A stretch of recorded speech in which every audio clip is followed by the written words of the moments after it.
Hey guys, so my tongue surgery or my frenectomy, and which is my tongue tie and lower lip tie release, is in 10 days time. So obviously really excited, also quite nervous about how it's going to go, and if it's going to make the desired difference I'm hoping for. Because essentially what's happening is my frenulum here has, it's kind of like there's too much tissue there. Which means I'm not able to have a really flexible tongue, which obviously affects speaking and seeing.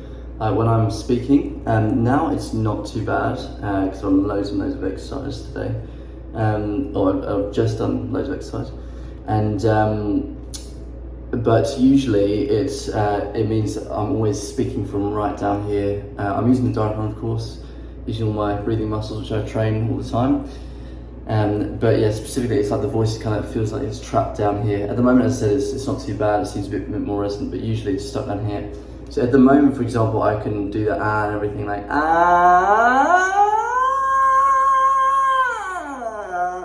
but and that's also not coming through the nose, so it is pharyngeal resonance.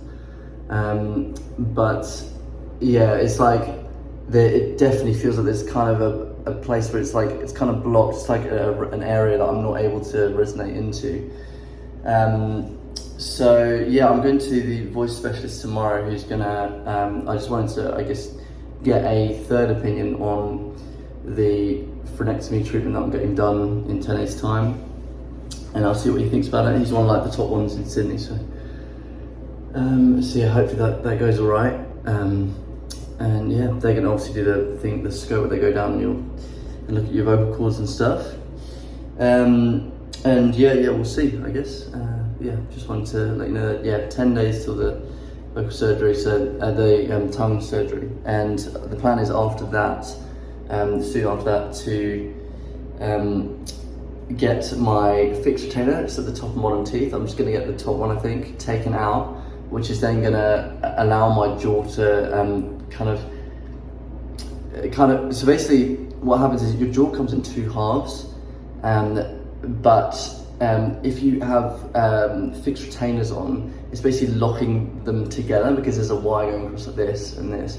It's basically like locking the two halves of the jaw in place so they can't really move and be flexible, which then affects the area above here, which is your, obviously your sinuses.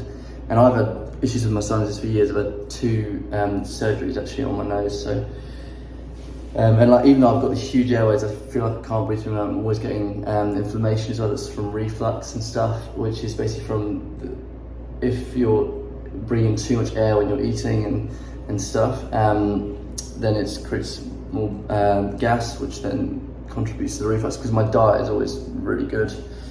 I'm very careful with what foods I eat and stuff. I don't smoke or drink, and I obviously do exercise and all the general stuff that they say. I've also done like all the apple cider vinegar stuff and all those other kind of testing stuff, all those different remedies for reflux. At the moment I take pantoprazole, one of like 20 milligrams, which definitely does do something, definitely helps somewhat. So does Gaviscon, it does help, but it's still definitely a pressing issue, the reflux. I imagine tomorrow the voice specialist is going to say double the dose of reflux medication, but even if he says that, what I'm probably going to do is wait till the actual tongue surgery to see if that helps and gets better, and then try and reduce the PPIs to like, one every 2 days, then one every 3 days, one every 4 days, etc.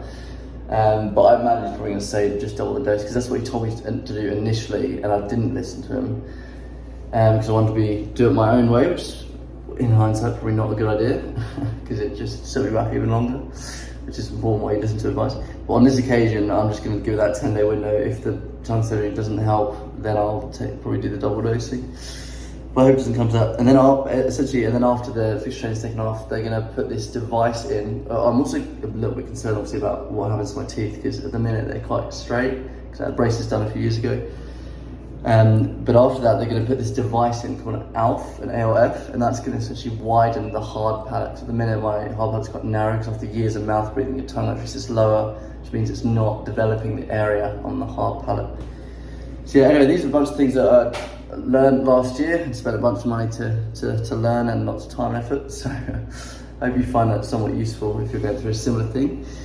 But yeah, and I will say, and this is before it's actually happened, so obviously still having these thoughts now, but there's so many points where I'm just like, it's just not gonna work for me. I'm not gonna be able to sing. But I get those rare glimpses, things like now, when I can do that, that's going into the pharynx properly.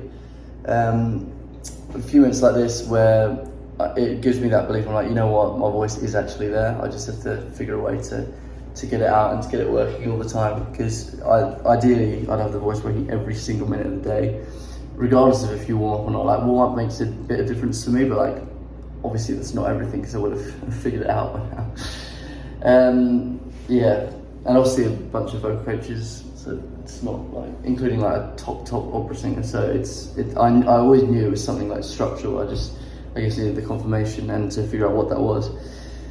But yeah, look, we'll see. 10 days, and I'll obviously speak in the lead up to that. I'll probably do another video after the appointment tomorrow actually, so I'll talk to you a little bit. Alright, see you later. Bye bye.